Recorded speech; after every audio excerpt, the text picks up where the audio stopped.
আজ পশ্চিমবঙ্গের মাটিতে মিম সুপ্রিমো আসাদউদ্দিন ওয়াইসি আসলেন এবং এই মজলিস থেকে রীতিমতো মুখ্যমন্ত্রী মমতা বন্দ্যোপাধ্যায়কে হুঁশিয়ারি করে দিয়ে গেলেন মিম সুপ্রিমো আসাদউদ্দিন ওয়াইসি।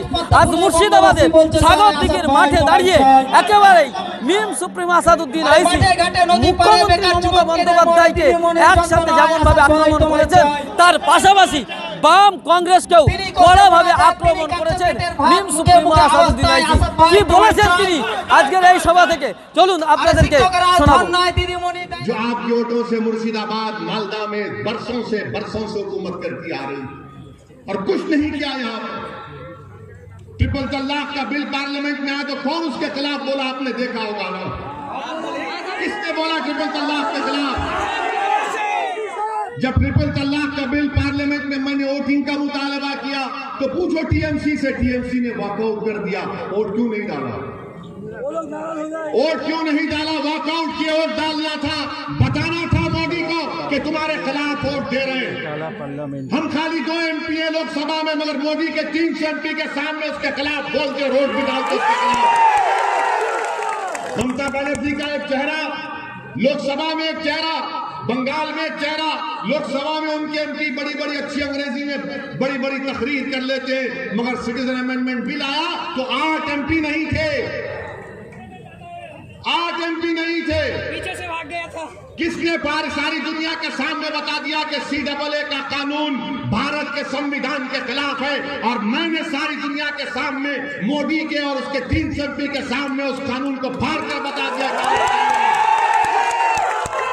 कांग्रेस ने किया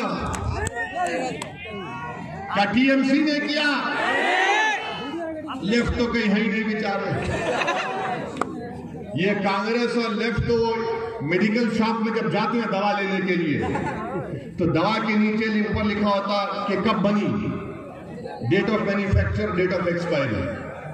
ये कांग्रेस लेफ्ट का डेट ऑफ एक्सपायरी हो चुका। इनसे अब कुछ नहीं होगा, इनसे कुछ नहीं होगा कांग्रेस और लेफ्ट फ्रंट से। ये लेफ्ट के लोग बर्बाद कर दिए पूरे बंगाल के मुस्लिम अक़लियतों को। अगर आज बंगाल में मुसलमान परेशान हैं तो लेफ्ट की वजह से इन्होंने बर्बाद कर दिया हर चीज। कुछ नहीं किया, कुछ नहीं किया। सिर्फ कार्ल मार्क्स, लेनिन क्या क्या बातें की। इनकलाब आएगा, इनकलाब, अरे कहेगा इनकलाब, मेरा घर बर्बाद हो गया, मेरे बच्चे को नौकरी नहीं मिली, मेरे घर में चिराग नहीं है, और तुम इनकलाब की बातें करते हो। कितना धोखा दिया तुमने 30 साल में। मेरे भाई याद रखो, मेरी जिंदगी कब तक है अल्लाह जानता है, मगर मैं आपसे कह रहा हूं जब तक आप सियासी तौर पर मुत्तहिद नहीं होंगे, जब तक आप सिर्फ वोट डालने वाले के साथ वोट लेने वाले नहीं बनेंगे, आपके मसाइल नहीं हल होंगे, आपके प्रॉब्लम्स नहीं सॉल्व होंगे, आपके प्रॉब्लम्स नहीं सॉल्व होने वाले। मेरी बात को याद रखो। आप हो सकता है कि किसी को मेरी बात गलत दिख रही होगी, मगर आपके प्रॉब्लम नहीं सॉल्व होंगे, आपके मुश्किलात का खात्मा नहीं होगा, आपके बच्चे जेलों में सड़ते रहेंगे, उनकी जवानी बर्बाद हो जाएगी, हमको गवर्नमेंट में नौकरियां नहीं मिलेंगी। ये तो कॉन्स्टिट्यूशनल राइट है ना, हमारे संविधान में right to equality fundamental right है। हमारे कॉन्स्टिट्यूशन में liberty, equality, fraternity, justice Baba Saheb Ambedkar ने प्रियम्बल में लिखी। तो बताओ क्या कांग्रेस ने किया, क्या लेफ्ट ने किया, क्या ममता ने किया, क्या मोदी कर रहे? कोई नहीं कर रहा।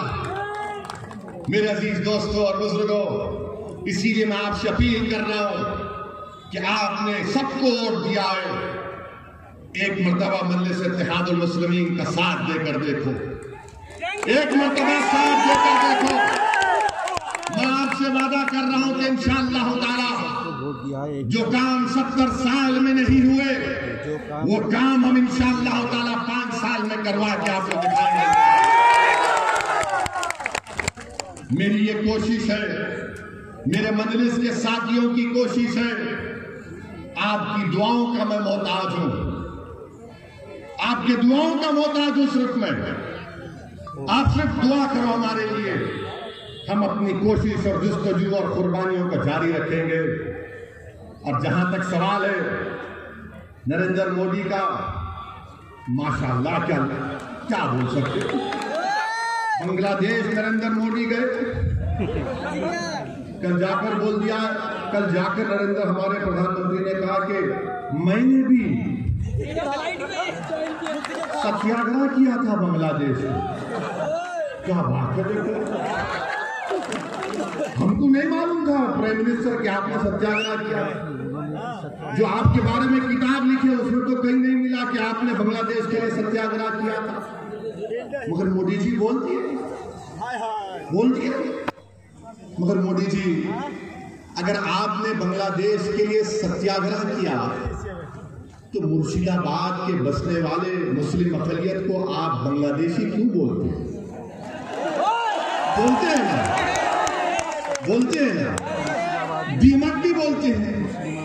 मगर बांग्लादेश को बनाने के लिए आपने सत्याग्रह किया तो हमको क्यों गाली दे रहे? फिर हैदराबाद में बल्दिया का इलेक्शन हुआ तो बीजेपी बोली हैदराबाद में ओवैसी के कॉन्स्टिट्यूंसी में बांग्लादेशी थे।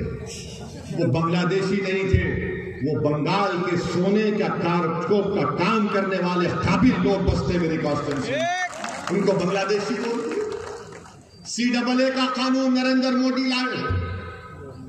CAA का कानून आसाम में मोदी CAA की बात नहीं कर रहे, मोदी और अमित शाह बंगाल में यहां पर असम इलेक्शन में CAA की बात कर रहे। आसाम में नहीं कर रहे, हम यहां कर रहे हैं। मैं आपको बता रहा हूं, ममता बनर्जी की TMC पार्टी, चीफ मिनिस्टर की पार्टी बीजेपी को नहीं रोक पाई तो कैसे CAA को रोक पाएगी? कैसे रोक पाएगी CAA को? ये आपको सोचना है मेरे अजीज दोस्तों और बुजुर्गों। नरेंद्र मोदी जब से भारत के वजीर आजम बने उस वक्त से पहली तकरीर नरेंद्र मोदी ने की और कहा, क्या कहा कि हमको सत्ता मिली 1200 साल की गुलामी के बाद। नरेंद्र मोदी जी, इस मुल्क में गुलामी तो अंग्रेजों ने की 200-250 साल की, मगर 1200 साल की गुलामी क्या है? क्या सिराजुद्दौला भी गद्दार थे? मोदी जी बताओ आप,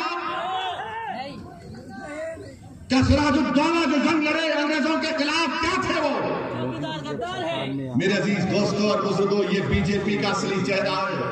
पूरे मुल्क में इतनी नफरत बीजेपी भर दी कि एक बच्चा जिसका नाम मुसलमान है वो किसी मंदिर में जाकर पानी पीता है तो उसको पीटा जाता है, मारा जाता है। बताइए आप, अगर कोई दोष रखता है तो उसको मार दिया जाता है, नफरत फैलाती है। कोई अगर मुसलमान है तो उसको कहा जाता है जिहादी है, कोई ट्राइबल है तो नक्सल कहा जाता है, कोई सेकुलर थिंकर है तो उसको एंटी नेशनल कहा जाता है। मेरे अजीज दोस्तों और बुजुर्गों, ये रात लंबी होने वाली है। मैं बार बार कह रहा हूं, ये रात बड़ी लंबी होने वाली है। याद रखो, अगर तुम इन तमाम सियासी पार्टियों पर भरोसा करोगे तो याद रखो नुकसान उठाओगे। मैं डराने के लिए नहीं कह रहा हूं। फिरका परस्ती इतनी बढ़ चुकी है, कितनी फिरका परस्ती बढ़ गई कि ममता बनर्जी इस इलेक्शन में आकर कहती है कि मैं हिंदू ब्राह्मण हूं। कहा था नहीं कहा था? क्या ममता बनर्जी ने नहीं कहा कि मैं हिंदू ब्राह्मण हूं? कहा था। बताओ आप, हम तो वरना सिस्टम में नहीं है, अल्हम्दुलिल्लाह हम तो नहीं है ना। वो चीफ मिनिस्टर कह रही है मैं हिंदू ब्राह्मण हूं, तो फिर मैं कहां जाऊंगा? बताओ, तुम सोचो, फैसला करो, तुम और हम कहां जाएंगे? जब बंगाल की मुख्यमंत्री कह रही है कि मैं हिंदू ब्राह्मण हूं, तो बताओ हम कहां जाएंगे फिर? क्या ये डाइवर्सिटी है, ये प्लूरलिज्म है, ये सेक्युलरिज्म है, ये लिबर्टी है, ये इक्वालिटी है, जस्टिस है? कि एक मुख्यमंत्री कह रहे हैं कि मैं हिंदू ब्राह्मण हूं, तो फिर आप और हम कहां जाएंगे? बताओ। नरेंद्र मोदी कहते हैं कि मैं हिंदू नेशनलिस्ट हूं, तो बताओ फिर हम कहां जाएंगे? बोलो कहां जाएंगे हम?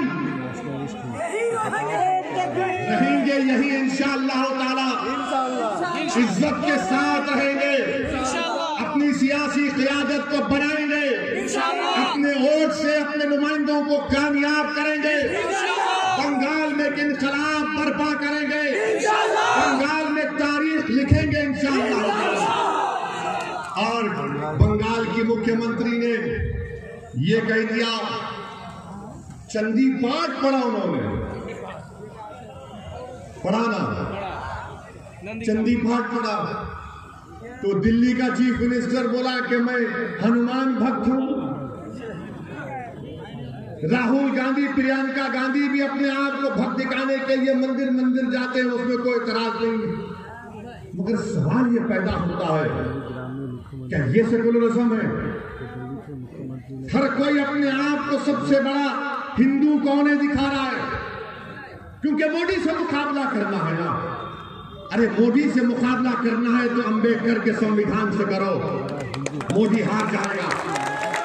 मोदी से मुकाबला करना है तो आइडियोलॉजी पर करो, वो आइडियोलॉजी जो हमारे मुजाहिदीन आजादी ने इस्तेमाल किया था। मेरे अजीज दोस्तों और बुजुर्गों, मैं चंदी पाठ पढ़ने के हरगिज़ खिलाफ था, ना हूं, ना कभी रहूंगा।